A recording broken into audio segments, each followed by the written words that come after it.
दोस्तों आज हम आपको सबसे रहस्यमय हवाई जहाज के बारे में बताने वाले हैं। दोस्तों आपने सुना होगा कि 2014 में मलेशिया एयरलाइंस का एक विमान MS-370 कोलालमपुर से बीजिंग जा रहा था, जो दक्षिण चीन सागर के ऊपर कहीं लापता हो गया। कई देशों के जबरदस्त खोजी अभियान के बाद भी मलेशिया एयरलाइंस के लापता विमान का पता नहीं लग सका। 39 मुसाफिर वाला वह विमान आखिर दोस्तों कैसे अचानक गायब हो गया, यह बात अभी भी पहेली बनी है। दोस्तों कई लोग कहते हैं कि वह फ्लाइट किसी दूसरे टाइम जोन में चली गई हो, यानी किसी दूसरी दुनिया में। लेकिन दोस्तों आज हम जिस घटना के बारे में आपको बताने जा रहे हैं वह एक ऐसे जहाज के बारे में है जो रहस्यमय तरीके से गायब हो गया था, जिसको काफी खोजा गया लेकिन उसका कोई पता नहीं चला। लेकिन दोस्तों वही जहाज कई साल बाद एक दिन अचानक एक एयरपोर्ट पर लैंड करता है और लोगों के लिए सवाल खड़े कर देता है, आखिर वह जहाज इतने सालों से कहाँ था और उसमें सवार यात्रियों का आखिर क्या हुआ।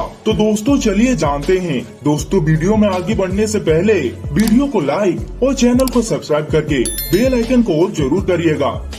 दोस्तों इस घटना को सुनकर आपको यकीन ना हो, लेकिन यह सच्ची घटना है जो वेनेजुएला के एयरपोर्ट पर घटी थी। यह बात सन 1952 की है, जब एक चार्टर्ड प्लेन VC कोर कार्कस वेनेजुएला एयरपोर्ट पर 50 से ज्यादा यात्रियों के साथ लैंड करता है। लेकिन इसमें सबसे बड़ी चौंकाने वाली बात यह है कि इस एरोप्लेन ने 37 साल पहले न्यूयॉर्क से नियामी के लिए उड़ान भरी थी और रास्ते में कहीं गायब हो गया था। दोस्तों एक और बड़ी हैरान वाली बात यह है कि वेनेजुएला में लैंड करने के कुछ देर बाद ही यह जहाज दोबारा से उड़ जाता है और बादलों में जाकर फिर से गायब हो जाता है। दोस्तों आपको लगेगा कि यह सिर्फ एक कहानी है, लेकिन इस घटना का सबूत भी है, जिसमें रेडियो कम्युनिकेशन में रिकॉर्ड हुई पायलट और कंट्रोल टावर के बीच की हुई बातचीत मौजूद है। दोस्तों deputy minister of civilization Ramon Estuba का इस मामले पर कहना है कि उनके कंट्रोल सर्विस वर्कर ने इस घटना को अपनी आंखों से देखा था। दोस्तों इसके अलावा इस घटना का एक और महत्वपूर्ण सबूत है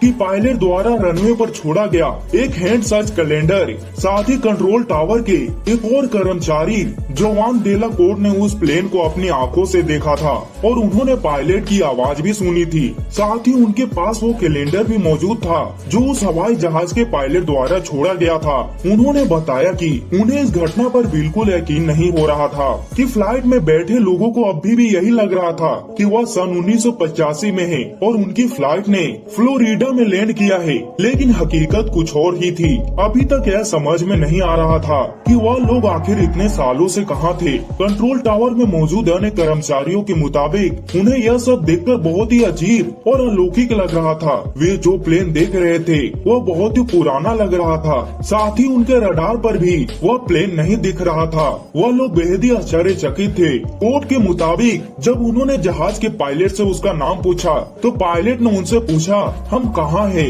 उसकी आवाज में डर और परेशानी साफ झलक रही थी। पायलट ने जवाब दिया कि यह चार्टर्ड प्लेन 914 है, जिसमें 4 क्रू मेंबर सहित 47 से ज्यादा यात्री सवार है और यह फ्लाइट न्यूयॉर्क से नियामी के लिए जा रही है। पायलट की इतनी सी बात सुनकर पूरे कंट्रोल रूम में सन्नाटा सा छा गया, क्योंकि फ्लाइट 914 का डेस्टिनेशन पॉइंट मियामी अभी भी कार्कस वेनेजुएला एयरपोर्ट से 1800 किलोमीटर दूर था। तभी कंट्रोल रूम से पायलट को कहा गया यह कार्कस वेनेजुएला साउथ अमेरिका है और क्या वह किसी मुसीबत में है। लेकिन इसके बाद पायलट की तरफ से कोई रिप्लाई नहीं आया। जवाब न मिलने पर फ्लाइट को लैंड करने की परमिशन दे दी गई और इसी के साथ जहाज सफलता पूर्वक एयरपोर्ट पर लैंड कर गया। दोस्तों जैसे ही कंट्रोल रूम को लगा सारी सिचुएशन कंट्रोल में है, तभी उन्होंने पायलट की आवाज सुनी जो अपनी साथी पायलट से कह रहा था कि ये क्या अजीब चीज है।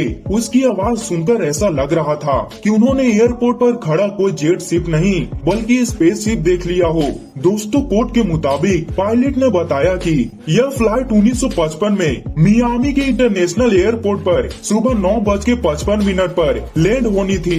तभी उन्होंने जहाज के कैप्टन को बताया कि यह कारगस का इंटरनेशनल एयरपोर्ट है और आज 21 मई 1952 है। तभी पायलट का रिप्लाई आया, ओ माय गॉड, जैसे वह अपनी सांसें भूल गया हो। दोस्तों, डॉक्टर कोट ने उन्हें शांत करने की कोशिश की और कहा कि हम ग्राउंड मेंबर को प्लेन की सहायता के लिए भेज रहे हैं। पर जैसे ग्राउंड मेंबर प्लेन के पास जाने लगा, तभी पायलट जोर से चिल्लाया, नो, हमारे पास मत आओ, हम जा रहे हैं। ग्राउंड मेंबर ने बताया कि जब उन्होंने जहाज में बैठे यात्रियों को देखा तो यात्रियों के चेहरे ऐसे नजर आ रहे थे जैसे उन्हें कोई सांप सूंघ लिया हो। तभी पायलट ने हाथ हिलाकर ग्राउंड क्रू को कहा, यहाँ से दूर जाओ। कोर्ट के अनुसार पायलट अपने हाथ में एक फाइल लिया हुआ था और ग्राउंड क्रू को दूर जाने का इशारा कर रहा था। तभी एक छोटा सा कैलेंडर उसकी फाइल से रनवे पर गिर गया, जो बाद में उन्हें मिला। इसके बाद पायलट ने प्लेन के इंजन को दोबारा से स्टार्ट किया और प्लेन को वहाँ से उड़ाकर ले गया